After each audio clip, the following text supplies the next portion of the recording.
Adolescents go from staying home all day as toddlers to 40 hours of school a week. This big change is one they must adjust to quickly, but can they really? Children and teens are expected to attend school on an average time of 7:30 in the morning, but based on their biological clock, this isn't healthy. This may come as a shock, considering that almost every American adult did this their entire adolescence.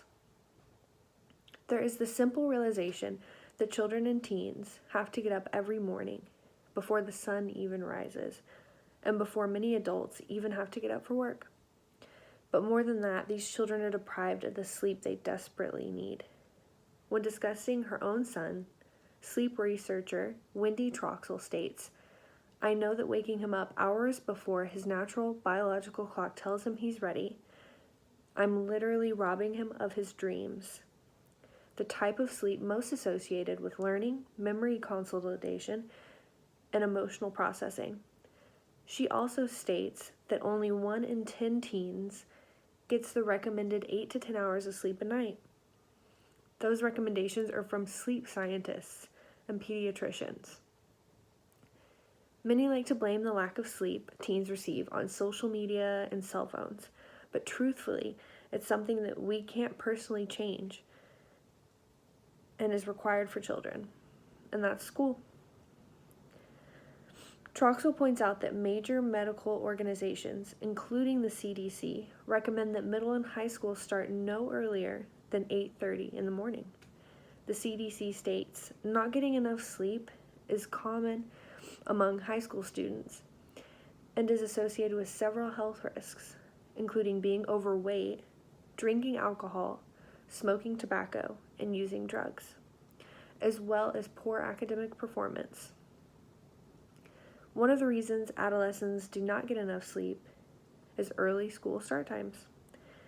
The American Academy of Pediatrics has recommended that middle and high schools start at 8:30 a.m. or later to give students the opportunity to get the amount of sleep they need.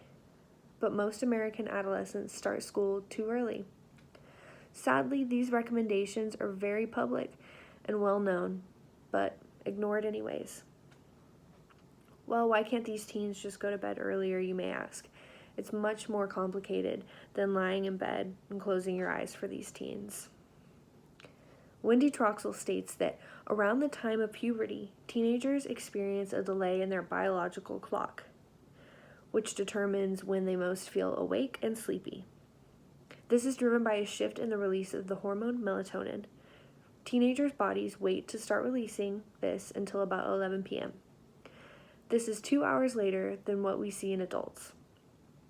This shocking fact is even more shocking when you realize that waking a child up at 6 a.m.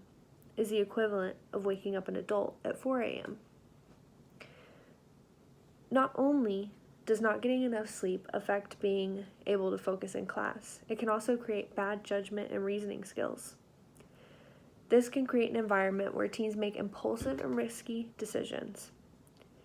These behaviors are often blamed on puberty or just being a teen, but maybe it's much more than that. Maybe it's sleep deprivation. And maybe if these adolescents got more sleep, they would be safer and get in less trouble. Who wouldn't want to advocate for that? Troxel says that many sleep-deprived adolescents even show behavioral signs of ADHD without actually having the disorder. Mental health is a huge and maybe the most important reason to advocate for later school start times. Teens who get less sleep have higher rates of depression, substance abuse, and suicide. Troxel states, "We found that teens with sleep problems were 55% more likely to have used alcohol in the past month. In another study of over 300,000 students, they found that for every hour of lost sleep, there was a 38% increase in feeling sad or hopeless, and a 58% increase in teen suicide attempts."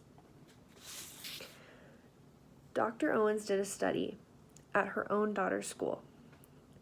the school conducted an experiment to measure the impact of shifting the arrival from 8 to 8:30.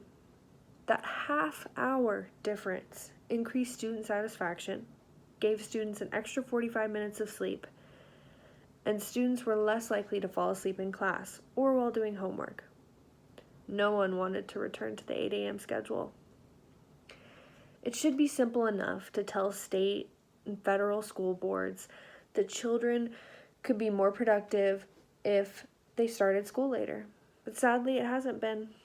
The overwhelming evidence needs to be spread, discussed, and encouraged by parents. Hopefully, with more of a push from the parents and people who love and care about these adolescents, school boards will realize the importance of a later school start time. It is a guarantee that later school start times will benefit all schools and students based on the evidence that more sleep increases productivity, creativity, motivation, and mental health.